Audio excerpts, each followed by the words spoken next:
Alam mo bang 70 pesos lang ang nagastos ko para makagawa ng ganito karaming chocolate ice cream na nasa cup? Yes guys, 70 pesos lang talaga ang nagastos ko dyan at pwede mo din yung pagkakitaan. 2 ingredients lang kasi ang ginamit natin dyan, kaya murang-mura lang din ang magagastos mo. Kaya tara, simulan na agad natin. Para sa unang nating ingredient, gagamit lang tayo dyan ng isang lata ng creme densada. 63 pesos po natin nabili sa palengke yan guys. Yan po yung pinaghalong all-purpose cream at condensed milk sa iisang lata na po. Kaya mas makakamura ka talaga kung ito po ang gagamitin mo. Pero kung wala naman po kayong mahanapan nito, bukod na all-purpose cream at condensed milk na lang po ang bilhin ninyo. Mas mahal nga lang po ang magagastos mo compare dito sa isang lata lang. Bali pinalamig muna pala natin sa freezer itong creme densada ng 6 na oras bago natin gamitin dito. Lagay lang natin yan dito sa bowl at sairin natin ang bawat patak niyan. Next thing na gagawin natin is ibibit natin itong creme densada gamit itong electric hand mixer. Bali ibibit lang natin itong creme densada hanggang sa mag-double or triple na ang size ng mixture natin dito. Malaking tulong po yung pagpapalamig natin sa freezer para po mag-double yung volume ng ating creme densada. Kung hindi po kasi natin ito palalamigin sa freezer, magiging tubig lang po ang kalalabasan nito at hindi natin mapapadami. Bali ibibit lang natin ito ng 10 to 12 minutes ng nasa high settings hanggang sa dumami na itong creme densada. Matapos natin yung mabit ng 10 to 12 minutes, ay makikita ninyo dyan na dumami na ng tuluyan ang ating creme densada. Sunod na gagawin natin ay maglalagay na tayo dyan ng cocoa powder. Ito po yung pangalawang ingredient na gagamitin natin para maging chocolate flavor itong ice cream natin. 5 pesos ko lang po nabili yan sa amin guys. Ito lang po yung mga mumurahing cocoa powder na walang brand tapos nirepack. Pero kung gusto nyo pong mas sumarap pa yung chocolate ice cream ninyo, Milo or mamahaling cocoa powder po ang bilhin ninyo. Pero okay na din naman po ang lasa nitong mumurahing cocoa powder guys. Lasang-lasa pa din naman chocolate ang kalalabasan nito. Bali 3 puno po sa kutsara ang inilagay nating cocoa powder dito. And finold ko lang po yung mixture dito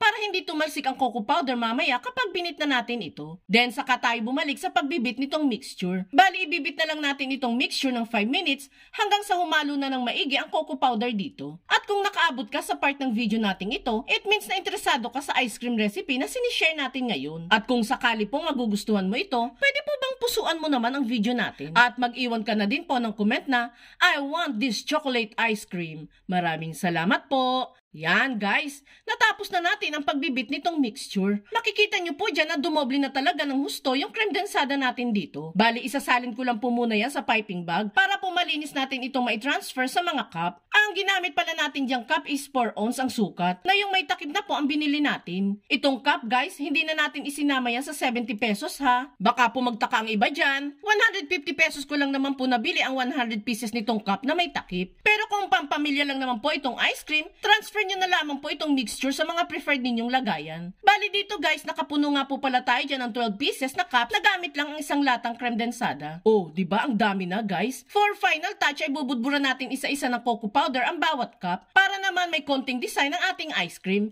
Pero ito naman po ay optional lamang. Pwede naman pong wag nang maglagay nito. Then saka natin linisin yung labi ng cup then takpan. Ganyan lang po kadali ang paggawa nito. And last procedure na gagawin natin is patitigasin natin ito sa freezer ng overnight hanggang sa tumigas na ng tuluyan ng ating ice cream. And makalipas ang pagpapatigas nito sa freezer, ay ready nang itinda itong super simple at super tipid na chocolate ice cream. Kung ititinda ninyo ito guys, mas maiging mag-costing muna kayo bago kayo mag-come up sa kung magkano ninyo ito ibibenta para naman malaman natin kung magkano ba ang tutubuin natin dito. Kaya itag mo na din ang pamilya at barkada mong mahilig sa ice cream at subukan nyo na din gumawa nito.